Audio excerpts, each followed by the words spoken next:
Yeah, yesterday was really instructive, incredibly challenging.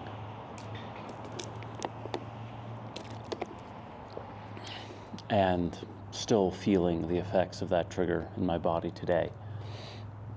And what comes to mind in terms of one of the more important lessons, and there's a lot of them, but the one that is in my mind today is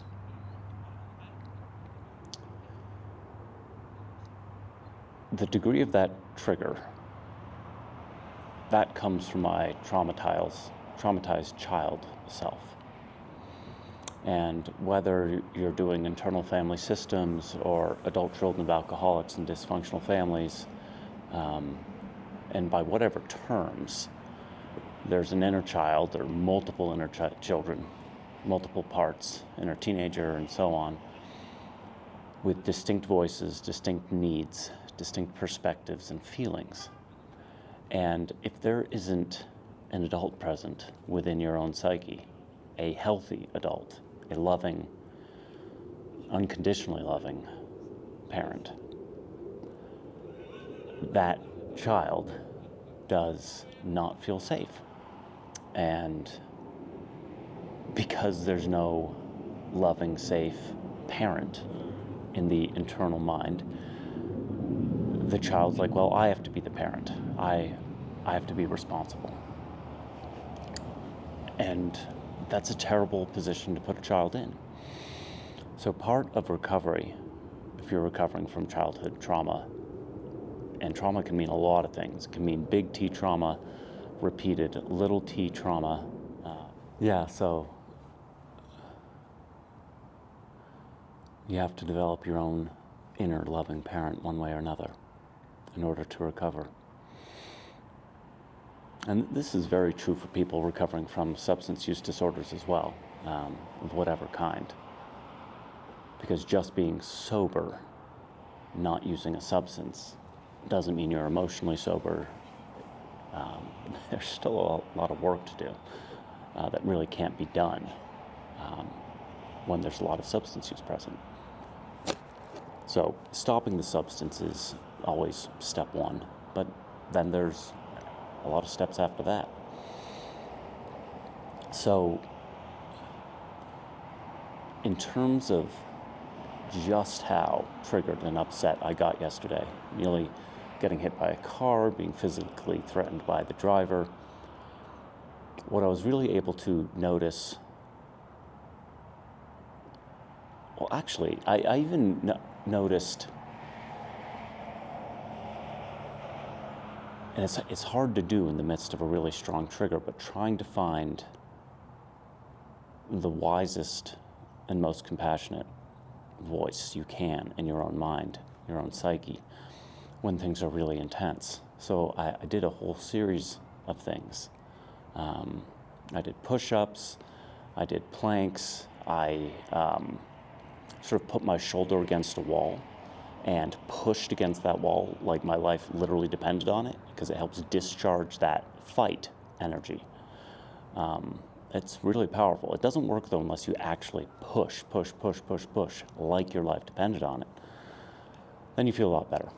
So that helped, but then I needed to talk to you, talking to a Ken. This is almost a diary. I'm just sharing it with everybody. So diary work / sharing with peers in the world at large, connecting with my partner, getting her perspective on what had happened, which is incredibly helpful. Oh dear. I guess metal detecting is a fun thing to do in a park. I'm going to find a different location. All right. Okay. So in terms of what I was able to do as my own loving parent, inner loving parent, finding the wisest, most compassionate voice within me, loving, talk to my partner, and then actually, and this is a big deal for me, I imagine that PTSD, nightmares, sleep has been an enormously difficult issue. And so recently I've been reducing which meds I use to sleep. I stopped using the stronger one and used something lighter, but last night I could just tell because I could literally feel that scared to death, and I have to fight for my life energy in my body, even at 9 p.m. And it's like, I knew, like, I need to sleep. So I took the stronger med, and I slept at 9-10 hours, which I'm lucky I'm able to do. And it really helped. And then this morning, in part because I was able to get that sleep, I think I had a clearer head, a clearer emotional self. And I could still feel that fear and anger and ready to fight in my body. But I had more distance from it. And I could sort of speak to that inner 5-year-old. Who's just absolutely overwhelmed in so many different dimensions. And to be like, it's okay. It's okay. What you're feeling, all of it is okay. I love you. I've got you. You're not wrong for having those feelings. Everything's okay. Everything's okay, and everything's going to be okay. I've got you. I'm here for you. I still love you. No matter what. No matter what.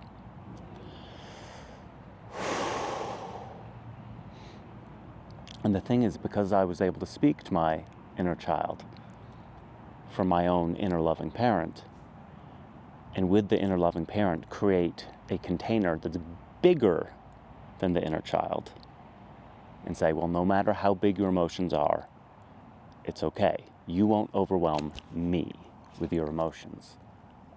I'm here for you. I've got you. Because that is what happened in my childhood.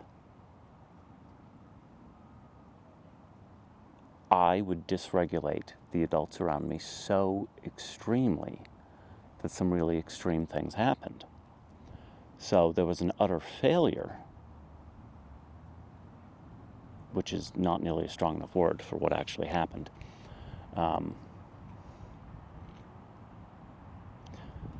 So I had a really extreme version, but this happens to many children in the past and the present, is the adults can't be a larger, safer, loving container for the children. And the children learn my emotions aren't okay, that their parents, that the adults around them can't handle it. And so that can have a lot of results where the children deny those emotions, hide those emotions, repress those emotions, and that can happen in such a strong way that the children no longer know what their emotions even are. And that is certainly true for me, and true for a lot of people.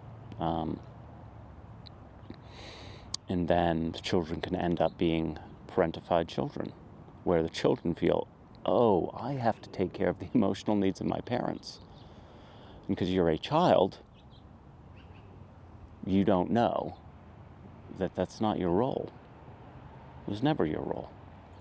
And the younger the child you are, the less it is what you're supposed to be doing, the less capacity you have to do it.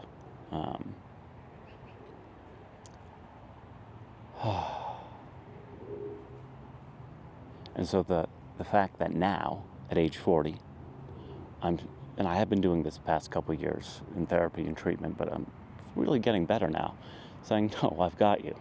I've got you. No matter how big your feelings are, and my feelings are as big as a child, as a human can get. Those trauma feelings. You can't get bigger. I was off the scale of terror and rage. Completely maxed out. So if I have those feelings and it's just the child feeling those feelings, it's too much. But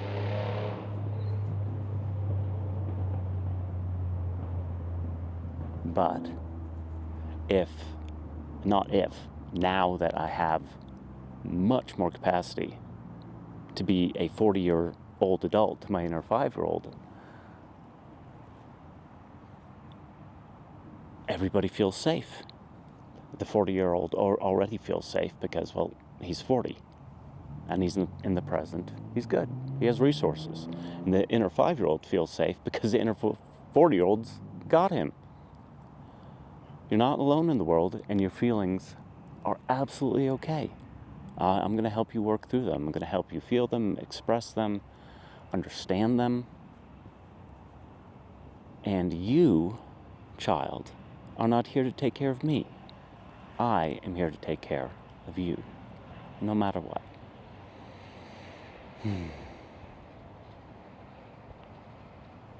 So the fact that I'm able to feel those things and have it be real and have it feel real in my body, in my voice, in my face is such an extraordinary victory. So extraordinary. Thanks. Talk to you later.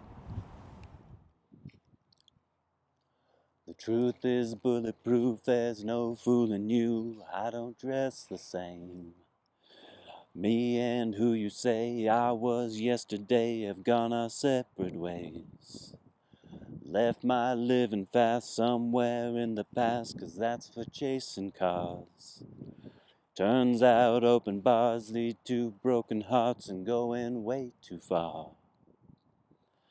I know I used to be crazy, I know I used to be fun. You say I used to be wild, I say I used to be young. You tell me time has done changed me, that's fine, I've had a good run. I know I used to be crazy, that's 'cause I used to be young.